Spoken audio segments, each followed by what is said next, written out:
Now, I have the honor to invite His Excellency Andrzej Duda, President of the Republic of Poland, to deliver a special address.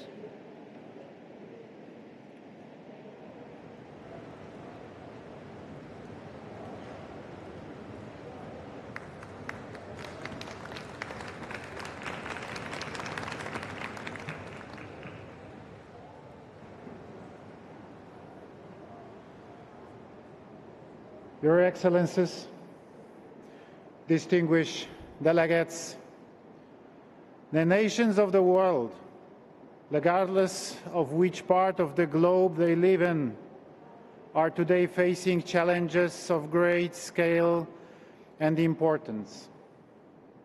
We are confronted with geopolitical challenges, climate and social changes that require a new global agreement on development cooperation, a new agreement worked out in a spirit of trust.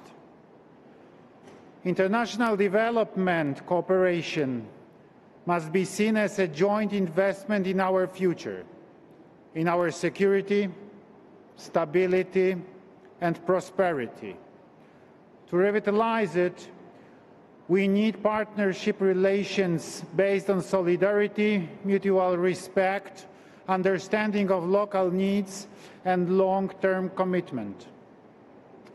Speaking of solidarity, rest assured that Poland knows its value and treats it as a moral imperative. Not so long ago, we ourselves benefited from international experience and support. Today, we actively help developing countries, especially in the areas of education, digitalization, healthcare, and agriculture. Our activities are focused, among others, on Africa, Central Asia, and Ukraine, where rebuilding the country after the end of Russian aggression will be a key challenge for our region. Ladies and gentlemen, although each country bears primary responsibility for its own economic and social development, no country can face the complex challenges of today's world acting alone. It is therefore necessary to further strengthen and deepen international cooperation. We have a unique opportunity to take action in order to reduce the global finance gap for achieving the Sustainable Development Goals and to link all sources of financing, public and private, domestic and international ones, to the implementation of the 2030 Agenda. Based on Poland's experience of engaging in international development cooperation, we see the importance of investing in education, health, environmental protection, and entrepreneurship.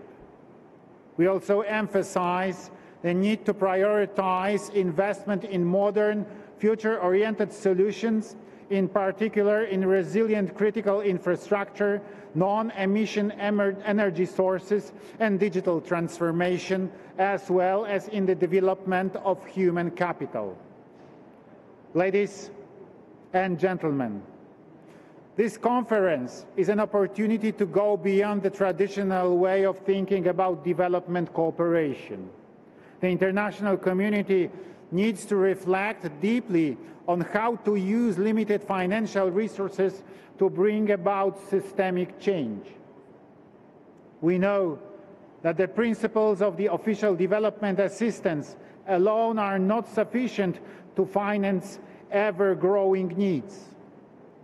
Declining donor budgets are therefore forcing us to look for innovative solutions. This aid should primarily be a catalyst for engaging private capital, inspiring the development of civil society, and strengthening public institutions, including national fiscal systems. Poland supports a cooperation architecture that distinguishes between classic official development assistance and new instruments while maintaining transparency, coherence, and common goals. I would like to share some suggestions that are also recommendations for shaping this new architecture. First, let us build resilience. Let us invest in preventive measures and in addressing the causes of crisis. We know that prevention is less costly than dealing with the consequences of conflicts and disasters. And investing in peace is an investment in development. Second, let us seek innovative partnerships and evolve the private sector in development activities. Official development assistance should be synergistically linked to other public and private sources of financing. Thirdly, let us reform the development support system by simplifying it and making it more effective and transparent. This will help rebuild trust in the multilateral system. In this context, Poland supports the efforts of the UN and other relevant international institutions. Ladies and gentlemen, the response to the current crisis is to strive for sustainable development, to build a world in which more and more people have access to goods, resources, opportunities, benefits, and knowledge, and in which the needs of the present generation can be met without compromising the ability of future generations to meet their own needs.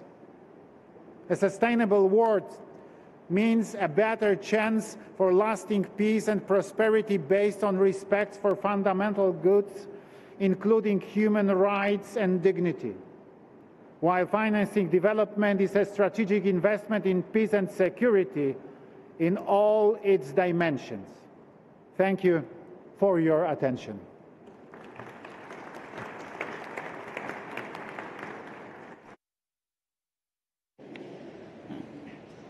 I thank the President of the Republic of Poland